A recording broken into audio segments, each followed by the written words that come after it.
Vamos a orar. Padre, te pedimos en esta hora la asistencia de tu Santo Espíritu.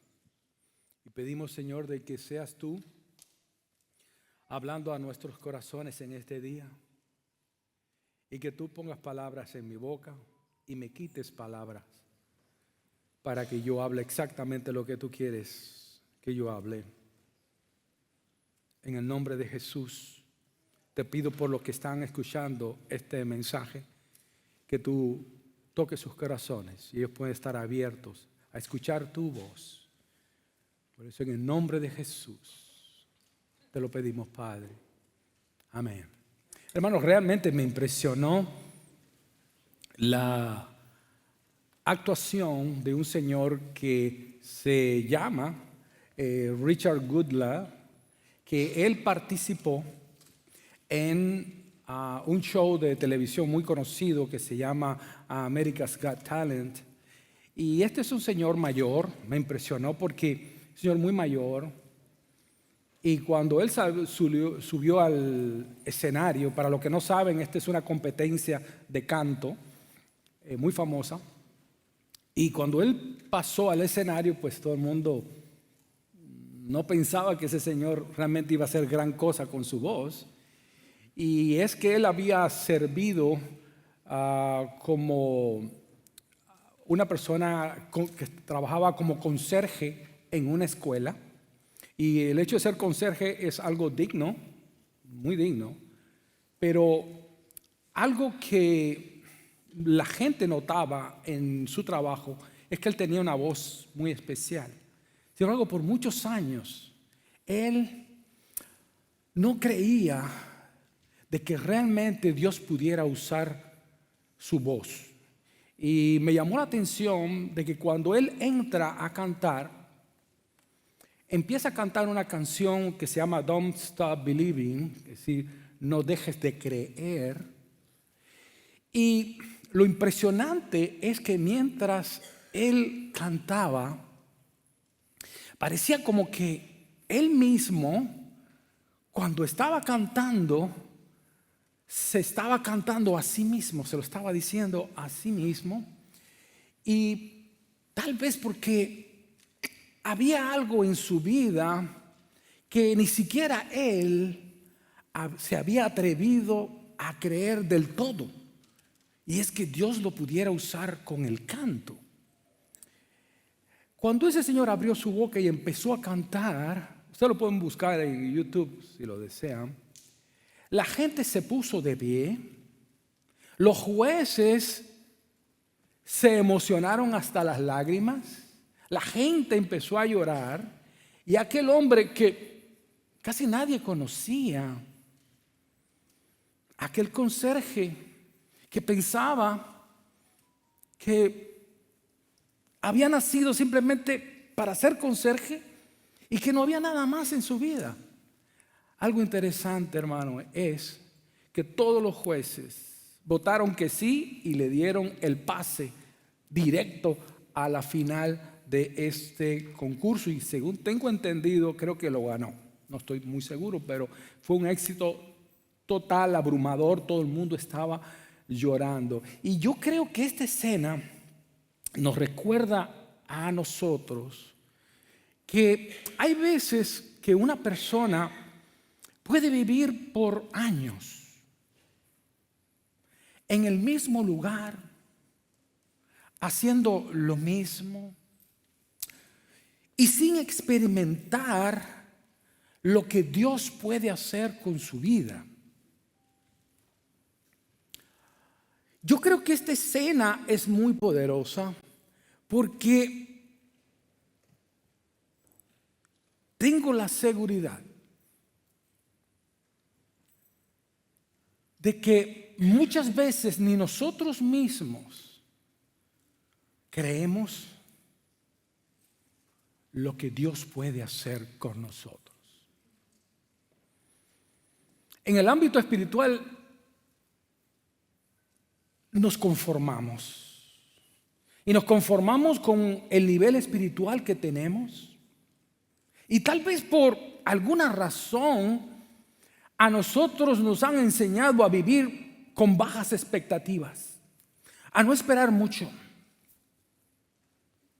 Y no me refiero, hermano, a que no vayamos a la iglesia, no que no creamos en Dios, no que no leamos las escrituras, no que no oremos. Lo que sugiero, hermano, es que tal vez no esperamos mucho. Y con el tiempo nos acostumbramos a no ver mucho y asumimos, que no se puede esperar mucho.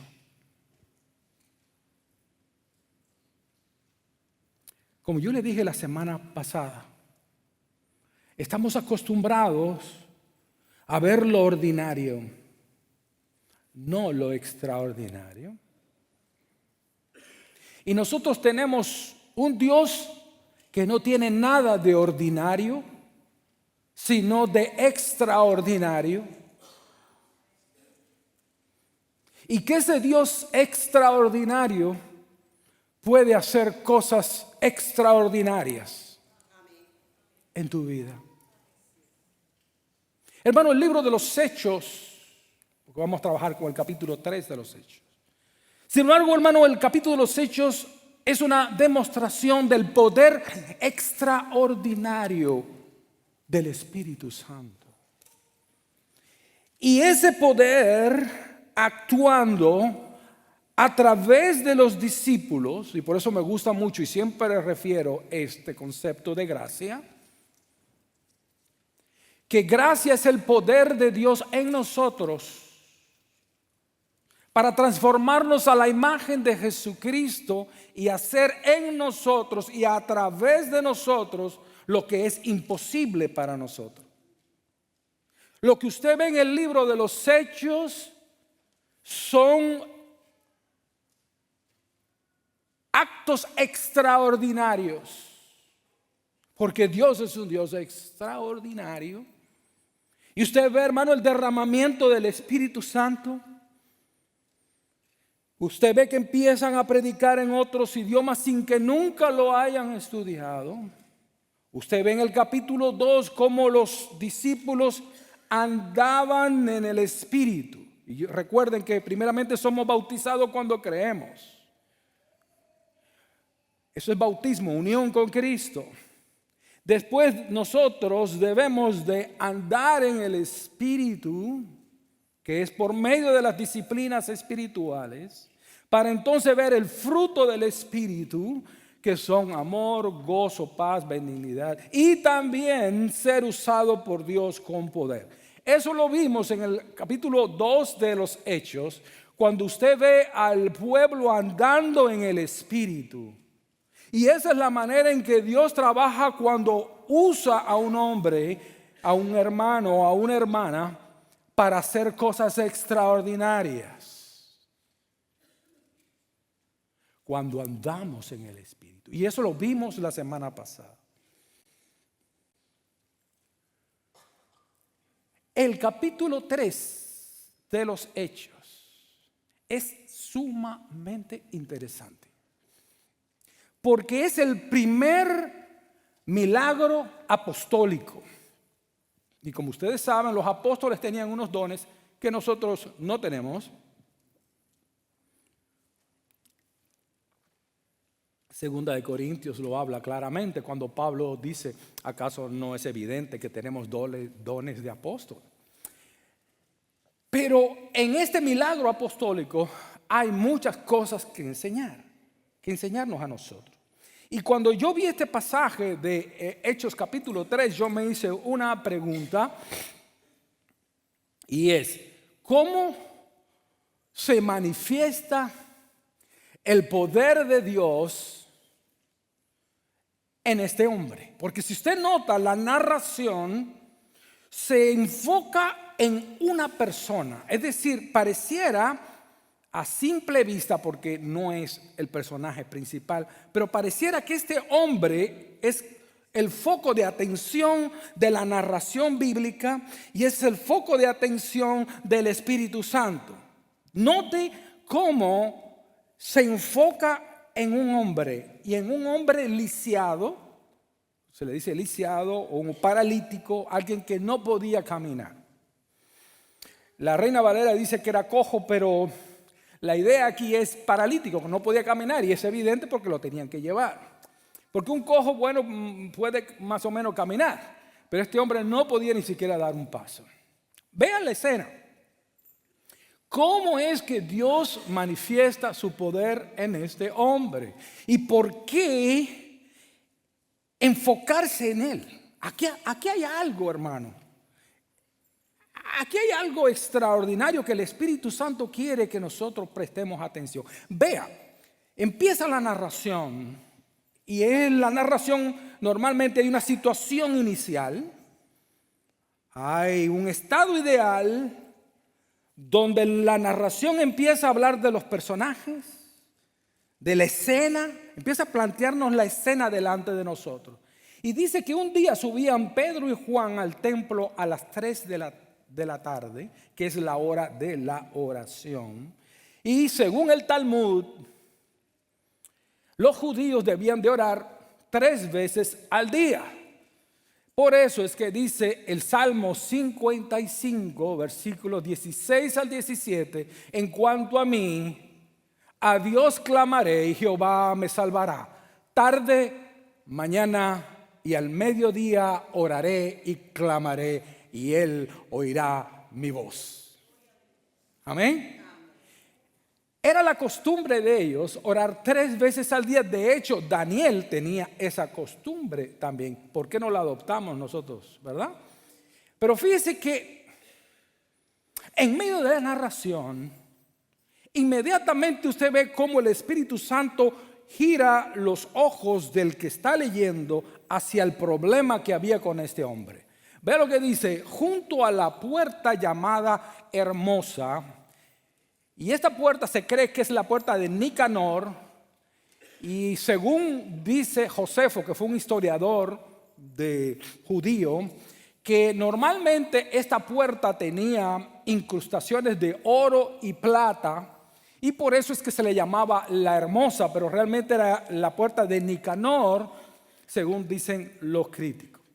Pero fíjense que la puerta era tan grande que dicen que 20 hombres tenían que abrirla o cerrarla. Bueno, ahí nos dice la historia. Pero el problema aquí, dice aquí, junto a la puerta llamada Hermosa, había un hombre lisiado de nacimiento, note esto, al que todos los días dejaban allí para que pidiera limosna a los que entraban al templo. Vea cómo el Espíritu Santo nos pone la atención en la situación de este hombre. Es sumamente interesante esto, hermano. Este hombre tenía una necesidad física, ¿cierto? Estaba lisiado, no podía caminar. Y la enfermedad, note cómo dice la palabra, era de nacimiento, queriendo decirnos a nosotros que esa enfermedad no tenía cura. Y hasta el día de hoy hay enfermedades de personas paralíticas que no tienen cura. Pero la idea del Espíritu Santo es mostrarnos una enfermedad que ningún ser humano puede curar. Por eso las palabras que están puestas aquí en la Biblia están puestas con un propósito. Note que este señor también tenía una necesidad económica. Era pobre porque mendigaba.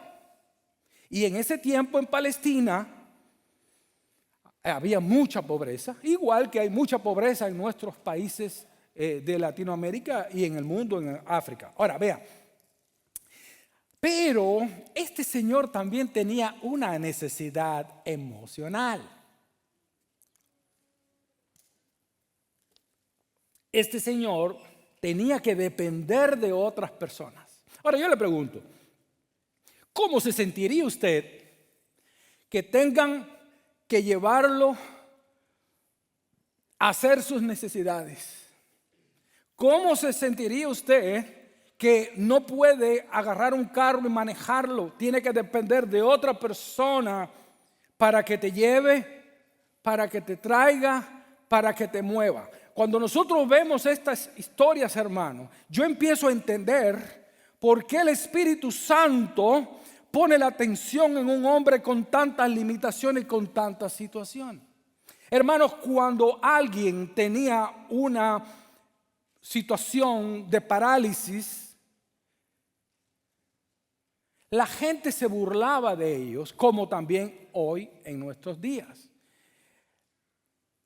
La gente lo miraba de una manera despectiva, así como, pobrecito.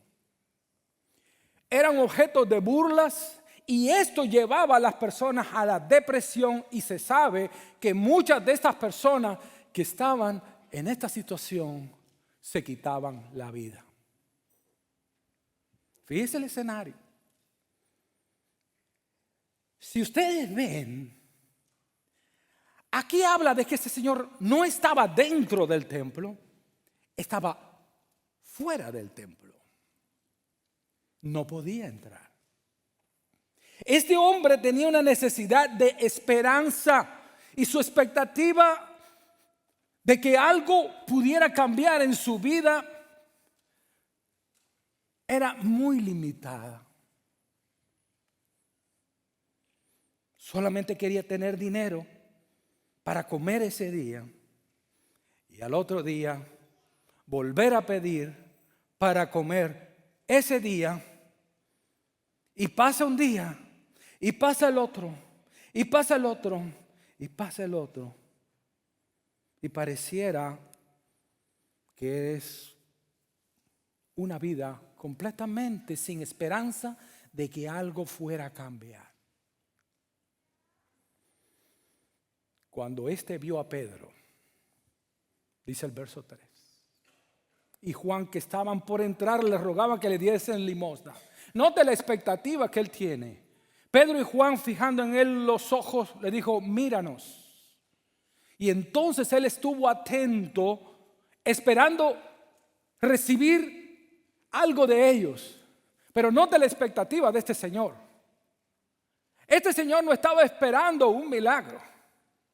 Este señor estaba esperando tener dinero para comer ese día, volver al otro día, volver a comer, a presentarse para volver a comer, y la rutina y la rutina y la rutina. Cuando él mira a Pedro y a Juan, él no ve en ellos realmente a alguien que pudiera ser usado por Dios para cambiar su realidad.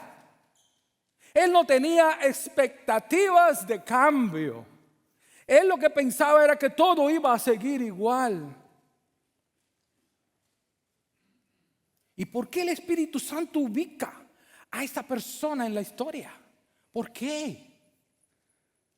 Este hombre lisiado es un ejemplo de una persona sin Dios, completamente incapacitado para acercarse a Dios por sus propios medios.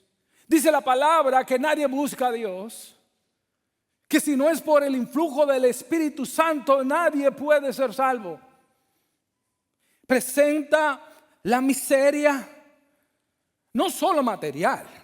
Este hombre es un reflejo de la miseria espiritual de una persona perdida, de una persona sin Cristo, de una persona que se levanta todos los días de la mañana a caminar o se va a trabajar, no esperando que nada extraordinario suceda, sino lo mismo, de lo mismo, de lo mismo. Una persona sin esperanza completamente. Pero por otro lado, yo creo que representa a cada uno de nosotros, con bajas expectativas de lo que Dios puede hacer a través de nosotros. Como le dije al principio, hermano, es una representación de que muchas veces nos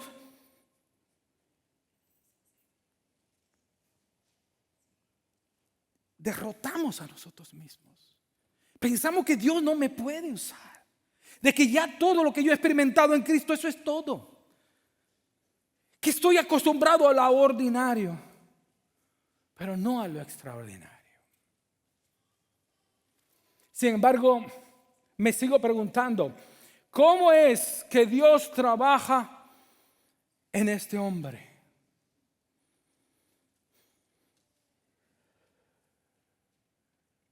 Ustedes ven aquí en esta historia El estado ideal donde se plantea la trama.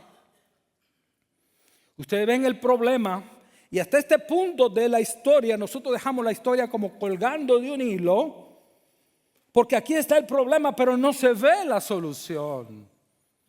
Es decir, el Espíritu Santo nos está planteando un problema espiritual. Un problema espiritual de alguien que posiblemente no fuera cristiano, o si es cristiano tenía una expectativa muy baja de que algo pudiera cambiar en su vida. Pero fíjese cómo la narración va aumentando hacia el clímax, va subiendo de intensidad. Pedro con Juan dice que fijando los ojos les dijo: míranos. Y entonces él estuvo atento esperando recibir de ellos algo. Algo que noto aquí, hermano, es cómo Pedro y Juan le prestaron atención. Y siempre, mi querido hermano, Dios va a usar, aunque tú te sientas solo, aunque tú, no importa cómo tú te sientas, Dios siempre va a usar a alguien. Dios siempre va a mandar a alguien a tu vida a entrar en esa situación que tú estás enfrentando. Pero dice que ellos se fijaron en él. Cuando todo el mundo pasaba, que ni siquiera una moneda le querían dar, Dios usó a 2 personas para interesarse en su vida. ¿Y por qué Pedro y Juan miraron a este hombre? ¿Sabe por qué, mi querido hermano? Porque vieron que este hombre necesitaba mucho más que dinero. Este hombre, el dinero que recibía no había cambiado su situación. Yo creo, hermanos, que para este punto nosotros debemos haber descubierto que el dinero es importante y es útil, pero no es la solución para los problemas de la vida y para problemas íntimos del corazón. Podemos estar paralizados porque lo que pedimos muchas veces no es realmente lo que necesitamos. Él pedía algo y Pedro y Juan no le dan a él lo que él pide, sino lo que necesita. Fíjense la historia. El mensaje dice aquí en la palabra, dice que el mendigo lo miró. Noten estas palabras aquí en la narración. Dice que el mendigo los miró a ellos. Pero ahora los discípulos le dicen: ya tú nos viste, ahora míranos a nosotros. Y hermano, y esto no era que los discípulos iban a hacer un acto de magia, no era como los boxeadores que se ponen uno al otro para intimidarse con la vista. Esto no se trata de manipulación humana. Lo que estaban haciendo los discípulos es: préstame atención a lo que viene, al bombazo que viene. Presta atención. Y aquí se ve el desenlace de la historia. Mas Pedro le dijo: no tengo plata ni oro. Ese oro que tú ves en esas puertas, esas platas que tú ves en esas puertas, yo no tengo nada de eso, pero lo que tengo te doy. Él pedía unas monedas cuando lo que necesitaba era un milagro. Muchos de nosotros somos hoy paralíticos espirituales porque pedimos muchas veces lo incorrecto, pedimos lo que queremos, pero muchas veces no lo que necesitamos. Pedimos cosas materiales, pero a veces no pedimos lo espiritual. El problema de este hombre era simple. Él se juntaba con mendigos, que el tema de conversación: sí, ya nacimos para esto, ya aquí pues ni modo, nacimos así. Ese vocabulario derrotista de que nada va a cambiar, de que así nací, así crecí y así me moriré. Y esto es muy común en nuestros países, en lo que se le llaman el fatalismo. Como dicen por ahí, del que nació para carpintero, del cielo te caen los clavos. O sea, habrán diferentes en otros países, pero es como un fatalismo. Naciste para eso y jamás vas a poder cambiar. Y hay personas, mi querido hermano, incluso en las iglesias, que ya no hemos acostumbrado al fatalismo.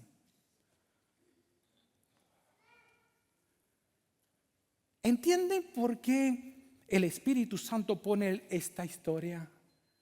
Es para decirnos a nosotros de que Él hace cosas extraordinarias. No tengo plata ni oro, pero lo que tengo te doy en el nombre de Jesucristo de Nazaret. Levántate y anda. Levántate y anda. Y tomándole de la mano derecha, le levantó. Y al momento, al instante, mi querido hermano, no fue una terapia. Al instante se le afirmaron los pies y sus tobillos. El poder del Espíritu Santo aquí estaba basado en el nombre. Si usted ve cuando ellos hacen este milagro, estaba en el nombre de Jesucristo de Nazaret. Hermanos, la frase en el nombre de Cristo no es un mantra. La frase en el nombre de Cristo no es una frase mágica. Usted ve que ellos nos dijeron aquí la sangre de Cristo y la sangre de Cristo. Eso es antibíblico, hermano, decir la sangre de Cristo. La sangre de Cristo hizo posible el lavamiento de nuestros pecados, y gloria a Dios por eso. Pero usted no ve a los discípulos hablando aquí de la sangre de Cristo con todo lo hermoso y divino que tiene. Él le dijo en el nombre de Jesucristo. Por lo tanto, en el nombre de Jesucristo no era una frase mágica. Tampoco era una frase para manipular a Dios. Y de esto aprendemos, hermano. De esto vamos a aprender mucho. No es para prometer salud, prosperidad, invocar una autoridad espiritual sin una relación con Cristo. Usted lo ve en el mismo libro de los Hechos, que gente que no conocía de Dios, creo que está en el capítulo 19, que dijeron en el nombre que predica Pablo, y los demonios dijeron, bueno, a Pablo lo conocemos, ¿y tú quién eres? Y le cayeron arriba y lo desnudaron y lo golpearon. ¿Por qué? Porque no tenían una relación con Cristo. Simplemente estaban usando el nombre de Cristo de una manera que era una blasfemia. Usar el nombre de Cristo como una frase mágica, hermano, eso es un insulto al nombre de Cristo. No tomarás el nombre de Jehová tu Dios en vano.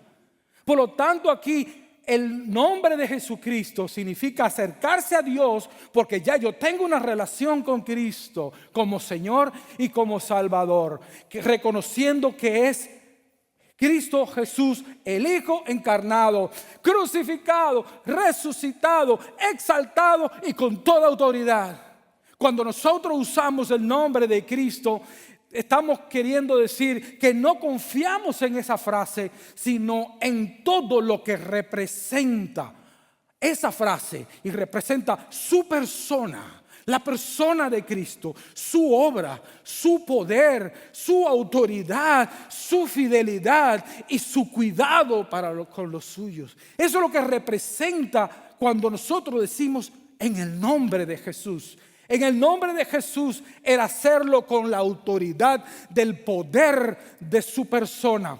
El apóstol aquí usa dos títulos de Jesús. Usa Jesús, que es el nombre, como nosotros sabemos, de la humanidad cuando Cristo se encarnó, y comprende Emmanuel, Dios con nosotros. Eso lo sabemos, ¿verdad? Y después usa Cristo, Jesucristo, que es el Mesías, el ascendido, el glorificado, que está a la diestra de Dios. Y después, para que no quede duda de que tal vez había otro Jesús, dice aquí, de Nazaret. En el nombre de Jesús tiene la autoridad en los cielos y en la tierra. Y ninguna enfermedad, ningún defecto físico puede resistirse a su autoridad. Eso es lo que está queriendo decir. No importa que no hubiese caminado nunca, nada tiene que ver que hacía 40 años, porque nació así, que no caminaba. Hermano, mi querido hermano, para entender esto un poquito mejor, si yo fuera a la Casa Blanca, una vez fui, y Se ve toda la seguridad ahí, con un montón de armas y todo. Pero si yo voy a la Casa Blanca y le digo, ok, muchachones, yo me llamo Fernando Abella y de ahora en adelante ustedes van a hacer lo que yo diga. ¿Qué usted cree que va a pasar? Bueno, a mí me van a agarrar así y me van a llevar así, ¡fum! Y me tiran para la calle. Y el problema no es el nombre. El nombre, bueno, ningún nombre, hermano, está mal. Pero ¿qué es lo que pasa? Que si Donald Trump sale de la oficina oval, le dice, muchachones, hacer lagartijas ahora mismo, a ponerse, usted lo va a ver a todos haciendo lagartijas. Y ahora quiero que todo el mundo se bañe en aquella piscina. Todo el mundo va y se baña en la piscina. ¿Por qué? ¿Por qué? Porque este hombre, Donald Trump, usted le guste o no le guste, es el nombre del presidente de los Estados Unidos y tiene el poder como comandante en jefe del ejército más poderoso del mundo. Y cuando ese señor habla, la gente obedece, a gusto o sin gusto, pero el nombre de él representa una autoridad. Por eso es que dice la palabra, refiriéndose a Cristo, por el cual Dios lo exaltó hasta lo sumo y le dio un nombre que es sobre Trump, que es sobre cualquier otro gobernante del mundo. Su nombre es sobre todo nombre, para que en el nombre, en el nombre de Jesús se doble toda rodilla de lo que están en los cielos y en la tierra y debajo de la tierra, y toda lengua confiese que Jesús es el Señor, es el que manda. Y ahí todo el mundo tiene que hacer así y arrodillarse ante su autoridad. Por lo tanto, cuando hablamos en el nombre de Jesús, estamos pensando en la autoridad suprema, en el nombre de Jesús. Y cuando decimos en el nombre de Jesús, estamos poniendo fe, no en el grito que yo he hecho. No estoy poniendo fe en un mantra o en unas palabras mágicas. Estoy pensando la fe en el que tiene toda autoridad. El que tiene toda autoridad. Y cuando esto pasó, hermano, ahí usted ve como en el desenlace de la historia, ¿qué fue lo que sucedió? Dice que este hombre saltando, escuchen, hermano, porque esto hay que digerirlo bien. Y saltando, se puso en pie y anduvo. Y entró con ellos al templo. Ahora, yo quisiera que usted notara algo extraño aquí, porque aquí hay algo muy extraño. Houston, we got a problem. Aquí hay un problema. Pedro y Juan lo toman de la mano y él empieza y se levanta a caminar. Pero ¿sabe por qué? Hay algo raro aquí. Porque dice que este hombre era paralítico de nacimiento. Este hombre nunca aprendió a caminar. Si usted ve a los niños, primeramente empiezan a gatear y después más o menos se paran y agarrando cierto equilibrio para poco a poco ir con medio del tiempo a caminar. Pero este hombre jamás supo lo que era caminar. Este hombre no recibió ningún tipo de entrenamiento para saber cómo se podía caminar, porque él nunca había experimentado qué cosa era caminar. ¿Se da cuenta de lo que el Espíritu Santo hace aquí? El Espíritu Santo no tuvo necesidad de ponerlo a gatear, no tuvo necesidad de ponerlo en entrenamiento. El Espíritu Santo se salta cualquier tipo de paso que haya que saltarse para hacerlo caminar, y no caminar, saltar. Gloria a Dios. Cuando es Dios el que hace, Cuando es Dios el que hace el trabajo, Él puede saltarse el proceso natural. No quiere decir que siempre lo vaya a hacer. Él lo hace cuando Él quiere, como Él quiere, cuando Él quiere y con quien Él quiere. Por eso Dios es soberano. Pero Él puede saltarse cualquier proceso natural para producir lo sobrenatural en tu vida. Él no necesita de pasos. Él lo puede hacer así. Este hombre, hermano, pasó de estar sentado a ponerse en pie. Pasó de estar sentado a saltar. Pasó de la depresión a la alabanza. Dice aquí que andando y saltando y alabando a Dios. Hermano, mi querido, Dios te puede sacar de la depresión en la que tú estás viviendo.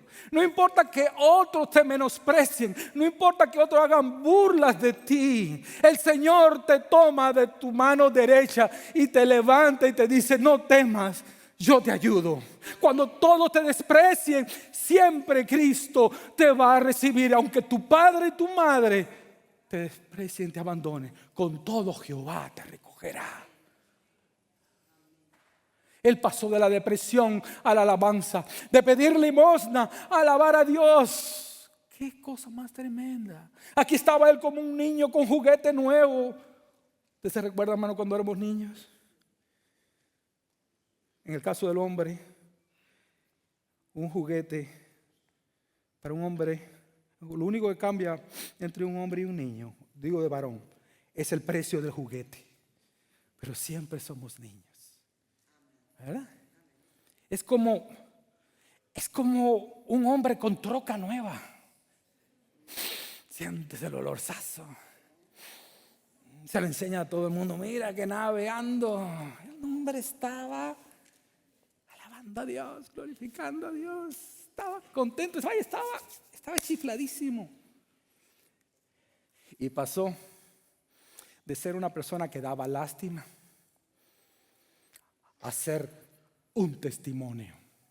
Por lo tanto, mi querido hermano, lo que hoy es tu prueba, mañana será tu testimonio. Lo que hoy es tu prueba, Dios lo puede cambiar en testimonio.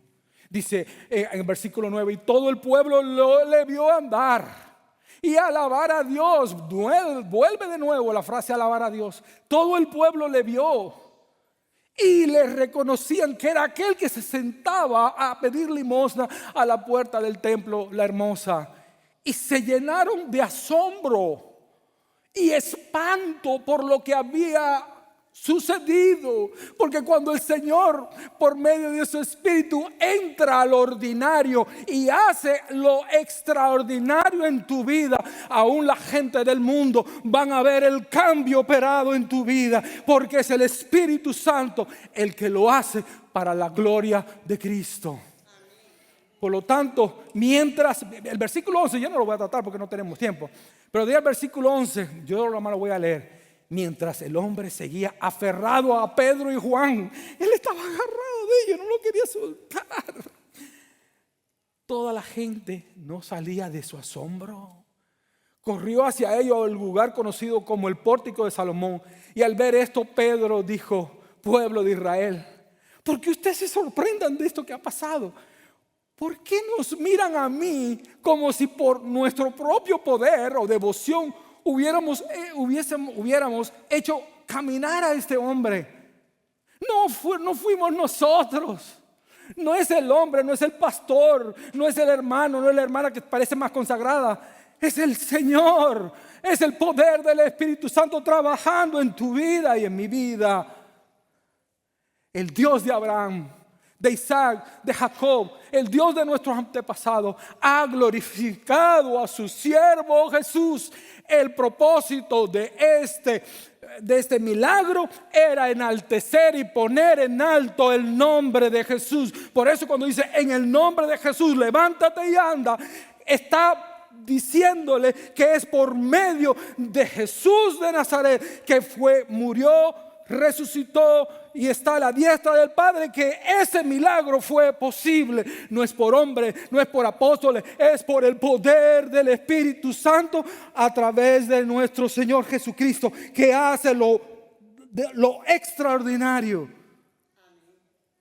Él fue. Ustedes lo entregaron y lo rechazaron ante Pilato, aunque éste había decidido soltarlo. Rechazaron al santo y al justo y pidieron que se le indultara a un asesino. Mataron al autor de la vida, pero Dios lo levantó entre los muertos. Y de eso nosotros somos testigos. Y vea lo que dice en el verso 16. Por la fe. Por la fe. Vean el verso 16, léalo ahí, hermano. Por la fe. En el nombre. Recuerda que le dije el nombre de Jesucristo. Por la fe. En el nombre de Jesucristo. Él ha restablecido a este hombre, a quien ustedes ven y conocen. Por la fe en quien, en el nombre de Jesús. Por eso cuando oramos en el nombre de Jesús, es la confianza puesta que es en el poder de Jesús que Dios va a hacer el milagro.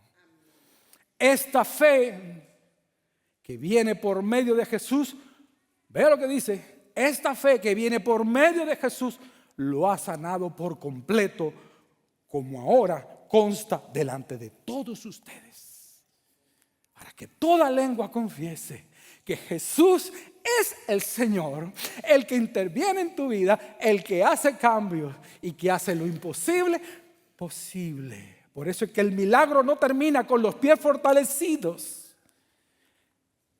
ni los tobillos de este hombre. El milagro apunta a Cristo. El milagro apunta a Cristo y Él es el glorificado. Pedro no quiere que la gente lo admire. Aquí no se trata de admirar hombres, o yo prefiero a esto, yo prefiero a aquel. Él quiere que todos vean que Jesús vive, que en su nombre hay autoridad y que la fe en su nombre trae salvación y transformación. No importa, mi querido hermano, cuál sea tu parálisis espiritual. Si todavía no te has entregado a Cristo, en el nombre de Jesús, te pido que te entregues. Pon tu fe en Jesucristo, crucificado y resucitado. No en una frase, no en una emoción, no en una expectativa humana, sino en el Señor, que tiene autoridad para salvar, para levantar y para transformar. Y no importa, mi querido hermano, lo que te impide caminar o lo que te impide alabar a Dios. A lo mejor tú has llegado hoy con una carga muy grande en tu corazón. Si pones tu fe en Jesús, Él afirmará tus pies y tobillos espirituales. No solamente te hará caminar, te hará saltar y te hará alabar a Dios con gozo por medio del poder del Espíritu Santo que trabaja en ti y en mí. Padre, yo no sé la situación espiritual de mis hermanos. Yo apenas conozco mi situación. Pero yo creo, por medio de tu palabra, que todos nosotros tenemos algún tipo de parálisis. Algunos tienen parálisis de salvación porque todavía no se han entregado. Pero habemos otros que tal vez tenemos parálisis de fe. Nos hace falta creer que lo imposible puede ser posible. Creer que tú no eres un Dios aburrido, que tú no eres un Dios ordinario, tú eres un Dios creativo, tú tú eres un Dios, el único Dios, que hace cosas extraordinarias. Señor, sorpréndenos. Yo te pido, Señor, de que tú nos sorprendas como iglesia. Mi oración para esta congregación y para mí es: sorpréndenos. Sorpréndenos con cosas maravillosas que solamente tú haces en tu soberanía. Pero sorpréndenos. Sorpréndenos, Señor. Aumenta nuestra fe. Aumenta nuestra fe para no desmayar. Aumentanos la fe. Cualquier parálisis que tengamos, le digamos: en el nombre de Jesús te reprendo. Cualquier pensamiento de derrota, en el nombre de Jesús lo reprendemos. En el nombre de Cristo te pido por cada uno de mis hermanos que han venido hoy aquí, los que tal vez están mirando por la televisión, que tienen algún tipo de parálisis en su vida y que necesitan que tú intervengas de una manera milagrosa. Tal vez no sea una sanidad, una enfermedad que tenga, pero tal vez hay alguna enfermedad mental, alguna enfermedad espiritual, alguna enfermedad desde el punto de vista económico que necesita la intervención tuya, Señor. Yo te ruego por ellos y yo te ruego por mí, porque todos somos necesitados de ti. Todos te necesitamos, Señor. Te necesitamos, Jesús. Te necesitamos, Jesús. Mira todo este pueblo, Señor. Mira todas estas necesidades que hay aquí. Yo no las conozco todas, Señor, pero te imploro en el nombre de Jesús: glorifícate, Padre. Glorifícate, Señor. Glorifícate, Padre. Todo el mundo ahí con los ojos cerrados, hermanos. Si usted está aquí y no te ha entregado a Cristo, dile: ora conmigo ahí. Ora conmigo ahí. Y dile: Señor Jesús, así mismo con tus palabras: Señor Jesús, yo hoy me entrego a ti. Porque dile así: igual que salvaste a ese paralítico, también me puedes salvar a mí. Yo creo, dile: yo creo que tú moriste en la cruz. Por eso hoy pongo mi fe en ti y te acepto como Señor y Salvador. Hermanos, si nos podemos poner de pie. Si alguno de ustedes tiene necesidad de oración, yo les pido que pasen aquí al frente y vamos a orar. Algunos de los hermanos maestros pueden pasar aquí al frente para orar también con algunos de ustedes. Y antes de irnos, hermanos, quiero pedir que una bendición para cada uno de ustedes. Pido, hermanos, de que en el nombre de Jesucristo Él haga resplandecer su rostro sobre cada uno de ustedes, que toque cualquier parálisis espiritual, material o física, y que el poder del Espíritu Santo trabaje en sus corazones y en sus vidas,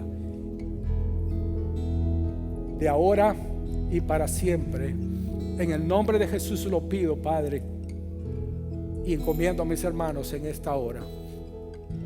Amén. Que el Señor le bendiga, hermano. Un abrazo a todos.